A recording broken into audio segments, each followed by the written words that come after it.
Sir, ನಾನು ಕರ್ನಾಟಕ ರಾಜ್ಯದ ಜನತೆ ಪರವಾಗಿ ಮತ್ತು ಪಕ್ಷದ ಅಧ್ಯಕ್ಷನಾಗಿ ನಾವು ನಿಮ್ಗೆ ಅಭಿನಂದನೆ ಸಲ್ಲಿಸಲೇಬೇಕು. 15 ಬಜೆಟನ್ನು ತಾವು ಮಂಡಿಸಿದ್ದೀರಿ.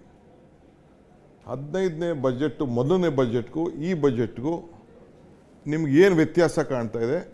ನಿಮಗೆ ಯಾವ ರೀತಿ ಈ ನೊಂದ ಜನರ ಬೆಂದ ಜನರ ಬದುಕಿನಲ್ಲಿ ಬದಲಾವಣೆ ಮಾಡಬೇಕು ಅಂತ ಏನು ಅಚಲ ನಿರ್ಧಾರ ಇದೆಯಲ್ಲ, ಇದು ಸ್ಫೂರ್ತಿ ಏನು?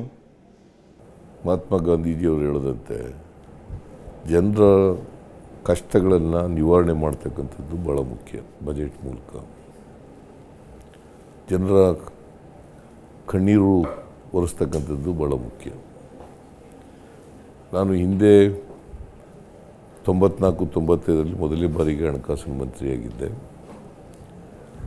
ಆಗ ಆತಂಕ ಇತ್ತು ನನಗೆ. ನಾನು ಯಾಕಂದರೆ ನಾನು ಅರ್ಥಶಾಸ್ತ್ರಜ್ಞ ಅಲ್ಲ. ನನಗೆ ಬಜೆಟ್ ಅರ್ಥಮಂತ್ರಿ ಮಾಡಿಬಿಟ್ಟಿದ್ದಾರೆ. ಬಜೆಟ್ ಹೇಗಿರ್ತದೋ ಏನೋ ಅಂತಕ್ಕಂಥ ಆತಂಕ ಇತ್ತು. ಈಗ ಆ ಥರದ ಆತಂಕ ಇಲ್ಲ. ನಾನಿದು 15ನೇ ಬಜೆಟ್ ಆಗೋದ್ರಿಂದ ಆತಂಕ ಇಲ್ಲ.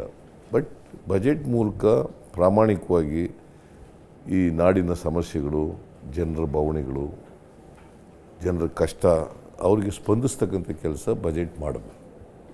ಬಜೆಟ್ ಮೂಲಕ ಅವರಿಗೆ ಶಕ್ತಿ ತುಂಬತಕ್ಕಂಥ, ಸಾಮಾಜಿಕವಾಗಿ ಆರ್ಥಿಕವಾಗಿ ಶಕ್ತಿ ತುಂಬತಕ್ಕಂಥ ಕೆಲಸ ಮಾಡಬೇಕು. ಜೊತೆಗೆ ಅಸಮಾನತೆ ಇದೆಯಲ್ಲ, ಅಸಮಾನತೆ ತೊಡೆದಾಕಲಿಕ್ಕೆ ಪ್ರಯತ್ನ ಮಾಡಬೇಕು.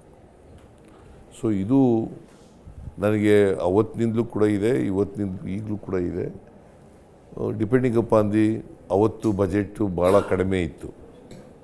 17,000 18,000 ಕೋಟಿನಷ್ಟೋ ಇಷ್ಟೋ ಇತ್ತು. ಇವತ್ತು 3,71,383 ಕೋಟಿ ರೂಪಾಯಿ ಆಗಿದೆ. ಬಜೆಟ್ ಪ್ರತಿ ವರ್ಷ ಕೂಡ ಬೆಳ್ಕೊಂಡು ಹೋಗ್ತಾ ಇದೆ.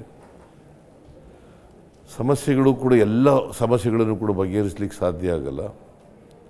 ಆದರೆ ಆ ಸಮಸ್ಯೆಗಳನ್ನು ಬಗೆಹರಿಸಲಿಕ್ಕೆ ಪ್ರಾಮಾಣಿಕವಾದಂಥ ಪ್ರಯತ್ನ ಮಾಡಬೇಕಾಗಿರ್ತಕ್ಕಂಥದ್ದು ಅವಶ್ಯ, ಮತ್ತು ಅದು ಅನಿವಾರ್ಯ ಕೂಡ, ನಮ್ಮ ಕರ್ತವ್ಯ ಕೂಡ.